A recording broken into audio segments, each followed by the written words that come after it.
monde, bienvenue sur ma chaîne. Aujourd'hui c'est ma première vidéo. J'ai envie de vous transporter à travers un concept bien spécial que vous allez remarquer dans cette vidéo et aussi au fur et à mesure des autres vidéos. Vous transmettre certaines recettes de cuisine que j'ai appris pendant mes études ou que j'ai appris de base mais que j'ai transformé avec d'autres ingrédients, etc. etc. Et donc je vous laisse découvrir cette première vidéo et j'espère qu'elle vous plaira. Nous on se retrouve à la fin. Alors pour ce faire, vous aurez besoin de petites noisettes que vous avez préalablement écrasées. Bien sûr, c'est à votre convenance, hein. Toujours à votre convenance. Moi, j'aime pas trop les noisettes. Enfin, bref, les noisettes c'est génial, mais c'est pas toujours top. Donc à votre convenance. Et attention aux allergies, hein. On ne fait pas si on est allergique. Ah, j'ai besoin de 80 g de farine comme ceci. Tamisé, pas tamisé, c'est comme vous voulez. Hein. Faut pas se casser la nénette. Moi, la farine, perso, je la sniffe, c'est mieux, ça fait du bien. C'est bon, oui. Ensuite, on a besoin de 150 g de beurre. C'est bon le beurre, non? De 200 g de sucre. Il fait beaucoup, non? Et après, il y a encore besoin de 150 g de chocolat. Bon, excusez-nous, apparemment Marie-Christine ne supporte pas de voir autant de beurre, de sucre et de chocolat dans la même recette. Du coup, je vais continuer la recette avec vous. Et bien, couchez-toi maintenant.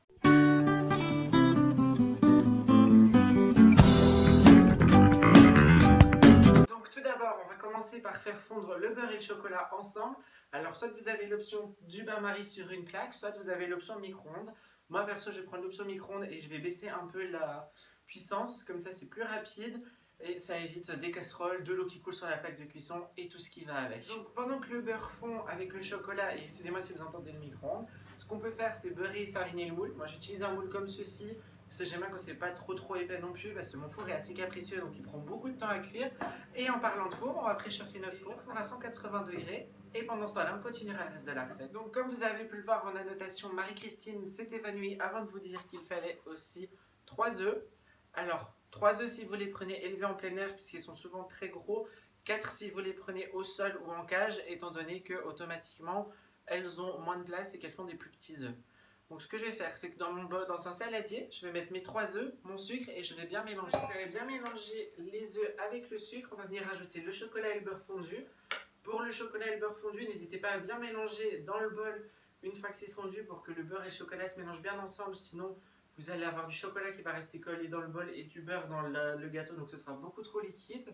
Et après ceci, une fois qu'on a mis le chocolat, on mélange bien et on incorpore petit à petit les 80 g de farine. Donc, une fois bien mélangé, vous allez arriver à une pâte comme ceci, dans laquelle moi j'aime toujours rajouter un peu d'extrait de vanille liquide comme ceci.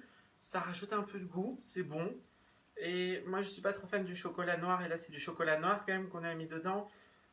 Donc j'aime bien adoucir un petit peu le goût parce que souvent pour moi c'est beaucoup trop fort. Donc on mélange. Voilà. Et une fois que vous arrivez à ceci, donc on a bien tout mis, on a mis nos œufs, notre sucre, notre beurre, nos chocolats, etc. On vient rajouter les petites noisettes concassées. Alors moi ici j'en ai pas mis beaucoup parce qu'il ne me restait pas beaucoup. Mais vous pouvez en mettre plus, moins, c'est comme vous voulez. Vous pouvez mettre des noix de pécan, des noix de cajou, ce que vous voulez dedans. Voilà, ça c'est à votre convenance. Vous pouvez rajouter des chamallows, des mini chamallows, tout ce que vous voulez. Donc on vient les mettre dedans et on mélange bien. Voilà. Donc une fois qu'on en est arrivé là, il ne nous reste plus qu'à venir mettre dans notre plat la préparation à gâteau et enfourner. Voilà, donc nous voilà avec notre gâteau dans notre moule. Il ne reste plus qu'à enfourner pendant 15 à 20 minutes à 180 degrés. Si votre four est très puissant, privilégiez 15. Si vous le voulez plus fondant à l'intérieur, presque comme un fondant ou un moelleux, vous mettez à 15 aussi. Si vous le voulez plus sec ou votre four est capricieux comme le mien, vous allez arriver à 20-25 minutes à peu près. Et voilà, donc notre gâteau vient de sortir du four au bout de 20 minutes de cuisson. J'ai fait en sorte qu'il soit encore un peu fondant mieux parce que c'est comme ça qu'on l'aime. Donc voilà à quoi ressemble votre gâteau au bout de 20 minutes. J'espère que cette vidéo vous a plu, que vous allez reproduire la recette. Si c'est le cas, n'hésitez pas à me le dire en commentaire ou alors à m'envoyer un message sur Instagram. Je vous mets mon Instagram juste en barre d'infos. N'hésitez pas à vous abonner si ça vous a plu, à liker si vous le voulez, il n'y a pas d'obligation. Et nous on se retrouve prochainement dans une nouvelle vidéo. Bye. Et surtout, n'oubliez pas, le chocolat et le gras, c'est avec modération, comme tout. Mais qu'est-ce que t'es en train de faire? Quoi? Ah, ça fait mal.